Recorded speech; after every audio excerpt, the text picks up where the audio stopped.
Clap de fin de la Semaine africaine du climat après 5 jours de travaux ce vendredi 2 septembre 2022 à Libreville. La cérémonie de clôture de cette grand-messe du climat a été présidée par le professeur Lee White, ministre de l'Environnement de la République gabonaise. Le pays a lancé son projet sur le mécanisme de crédit carbone qui permettra d'économiser pas moins de 73 000 tonnes de carbone par an.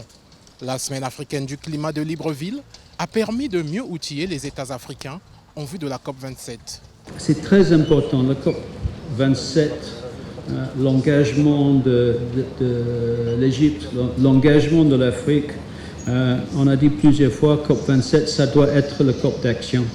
Donc, je pense qu'on est mieux outillé maintenant, après cette semaine, d'aller vers le COP d'action avec des propositions concrètes.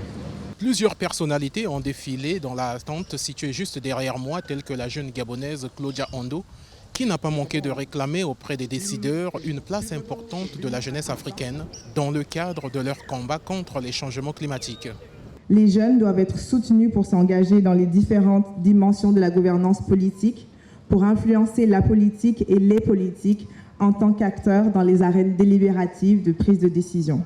Je suis une jeune femme de moins de 30 ans, je suis une Gabonaise de moins de 30 ans. Quand je rentre dans une salle, je surprends, j'étonne, parce qu'il n'y en a pas beaucoup. Pourtant, je ne suis pas la seule.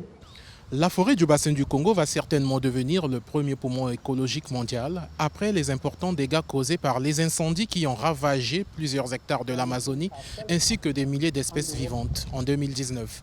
Mais la véritable volonté des acteurs du climat se révélera à partir des décisions responsables qui découleront de la COP27 de Sharm el-Sheikh en Égypte au mois de novembre 2022.